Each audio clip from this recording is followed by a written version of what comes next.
respected dignitaries sitting on the dais, and all the others who have come forward and who have stood as the backbone and support for today's program.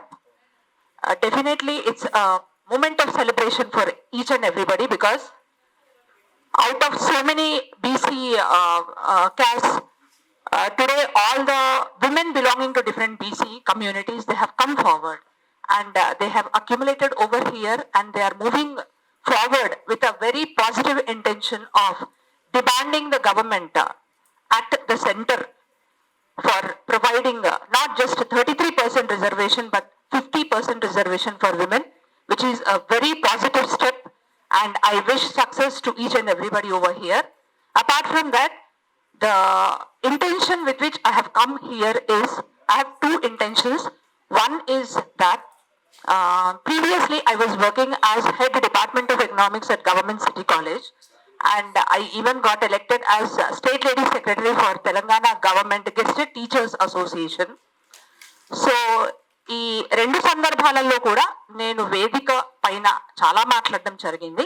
But being a BC women, I have faced certain atrocities అని చెప్పేసి చెప్పను, but injustice which has experienced recently by me, which has made me to come to this particular dais. So before just sharing my experience only for half a minute, I congratulate Lalita Madam for organizing this program. And నేను Vishwabrahmin community నుంచి వస్తాను. మా దాంట్లో 10th pass అవ్వడమే చాలా కష్టం.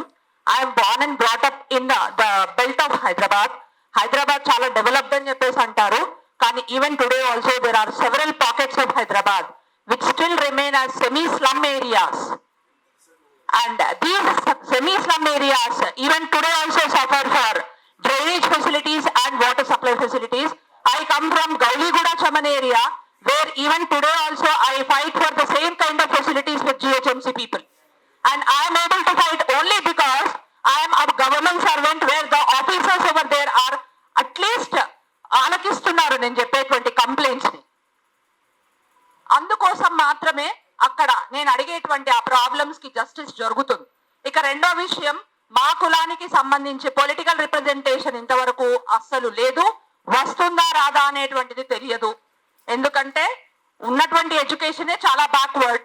రెండవది, education ఉన్నా కూడా ఎగ్జాంపుల్, రీసెంట్ ఎగ్జాంపుల్, ట్రాన్స్ఫర్స్ అనేటువంటి జనరల్ ట్రాన్స్ఫర్స్ చేసినప్పుడు ఫోకల్ ఏరియా నుంచి నాన్ ఫోకల్ కి వెళ్ళమని చెప్పినప్పుడు హైదరాబాద్ కి సంబంధించినటువంటి 120 మంది మహిళల్లో దాదాపు 85 women, they were forcibly transferred from Hyderabad because they are working in focal area అంట. ఫోకల్ ఏరియాలో 27% హెచ్ఆర్ఏని బేసిక్ గా తీసుకుంటారు. నాన్ ఫోకల్ ఏరియాకి వెళ్ళి పనిచేస్తే ఆ హెచ్ఆర్ఏ తగ్గాలట. ఇది ప్రాతిపదికగా మేము వెళ్ళడానికి సిద్ధంగా ఉన్నాం. But the only thing, only my question is, separate Telangana అనేటువంటిది ఉద్భవించినప్పుడు, లోకల్ రిసోర్సెస్ లో ప్రతి ఒక్కళ్ళకి వాళ్ళ వాటా వచ్చినప్పుడు, హైదరాబాద్ లో ఉండేటువంటి మేమేం అన్యాయం చేశామని మా లోకల్ రిసోర్సెస్ లో మమ్మల్ని ఉండనియట్లేదు. ఇలా క్వశ్చన్ చేసినప్పుడు మీరు వెళ్ళి డిస్ట్రిక్ట్స్ లో ఉండేటువంటి విద్యార్థులకి చదువు చెప్పాలి అని చెప్పేసి అన్నారు.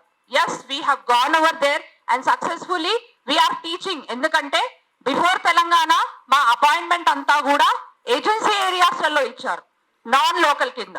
తర్వాత హైదరాబాద్ ఫార్మేషన్, తెలంగాణ ఏర్పడిన తర్వాత 610 జీవో కింద ఇక్కడ లోకల్ అని చెప్పేసి తీసుకొచ్చారు. మళ్ళీ ఇప్పుడు హైదరాబాద్ లో ఉండేటువంటి ఎంప్లాయీస్ ఆంధ్రలో లాగా తయారైపోయారు. అందుకోసం ఇప్పుడు ఆంధ్ర వాళ్ళు ఎవరు అని అంటే హైదరాబాద్ వాళ్ళు. ఆ హైదరాబాద్ వాళ్ళల్లో మహిళలు ఆంధ్రోళ్ళు అయిపోయారా? ఇది నా మెయిన్ క్వశ్చన్. ఈ వేదికను పురస్కరించుకొని నేను ఈ క్వశ్చన్ ఎందుకు అడుగుతున్నానంటే, నాకు కానీ నా కులం నుంచి కానీ అట్లీస్ట్ పొలిటికల్ పవర్ ఉండుంటే సెక్రటేరియట్ లో నేను ఒక పాలిటీషియన్ దగ్గరికి వెళ్ళి, అమ్మ నీ కులానికి సంబంధించినటువంటి మొట్టమొదటి గవర్నమెంట్ ఎంప్లాయీ, ఒక హైయర్ పొజిషన్ లో ఉన్నాను, నన్ను బలవంతంగా హైదరాబాద్ నుంచి తరిమేస్తున్నారు, నేను ఇప్పుడు వెల్ సెటిల్డ్, నా అర్లీ డేస్ ఆఫ్ అపాయింట్మెంట్ నేను అమరాబాద్ ఏజెన్సీ ఏరియాలో 8 సంవత్సరాలు పనిచేశాను, ఎందుకంటే అప్పట్లో నా తెలంగాణ లేదు కాబట్టి. ఇప్పుడు తెలంగాణ వచ్చిన తర్వాత నన్ను వెళ్ళమంటున్నారు, నన్ను ప్రొటెక్ట్ చేయండి అమ్మా చెప్పుకోవడానికి నాకు ఒక పొలిటీషియన్ లేదు. కాబట్టి మహిళలము మా పాలసీస్ మేమే చేసుకుంటాము, మా రిజర్వేషన్స్ మాకు ఇచ్చేయండి, మా పాలసీస్ ద్వారా మా మహిళలు, బీసీ మహిళలు ముఖ్యంగా, వాళ్ళకి కావలసిన న్యాయం మేమే చేసుకుంటాం. ఇక మీరు మా రిజర్వేషన్స్ ఎంత తొందరగా మాకు ఇస్తే మేము మా పరిపాలనని అంత సాఫీగా ముందరికి తీసుకెళ్తాం. This is what I wanted to share. And second important thing, last time before elections Modi garu ఎప్పుడైతే విమెన్ రిజర్వేషన్ బిల్ అనేటువంటిది పాస్ చేస్తున్నారు అని చెప్పేసి ప్రకటించారో, that was a kind of what should say political agenda. ఓట్ల కోసము, ఓట్ బ్యాంకును పెంపొందించడానికి వాళ్ళు పాస్ చేశారు, బాగానే ఉంది. దానిని 2029లో సెన్సస్, క్యాస్ట్ సెన్సస్ బేస్డ్ గా దాన్ని మళ్ళీ క్లారిఫికేషన్ ఇస్తాము అని చెప్పేసి అన్నారు. సో ఇప్పటి వరకు అందరూ చెప్పారు బీసీ అనేటువంటి వాళ్ళు 60% ఉన్నారు, ఒక్క బీసీ నాయకుడు కూడా కనిపించట్లేదు. బీసీ ఎమ్మెల్యేస్, ఎంపీస్ రాబోయే రోజులలో కేవలం మహిళలు కాదు, ఫస్ట్ మా మెన్ కావాలి, వారి ద్వారా మా బీసీ విమెన్ కూడా ముందరికి రావాలి. మాకు ఈ రిజర్వేషన్స్ ఎట్టి పరిస్థితులలో అమలు అవ్వాలి. ట్రాన్స్ఫర్ కోసమైనా, ఫినాన్షియల్ సపోర్ట్ కోసమైనా ఇక ముందు మేము ఎవరి ముందర దేహి అని అడగదలుచుకోలేదు. మా రిజర్వేషన్స్ మాకు ఇవ్వండి, మా పరిపాలనలో మేము మా ఆడపిల్లల్ని కాపాడుకుంటాము. Thank you. చాలా మంచి విషయాలు చెప్పారు. మాకు తెలియని, అదే లోపల ఏం జరుగుతుంది అనేది తెలియని విషయాలు చాలా చెప్పారు. ఇప్పుడు ఒక 2-3 అక్కలు ఉన్నారు. చెల్లె యశోద, అక్క కృష్ణ వెనక మాట్లాడుతూ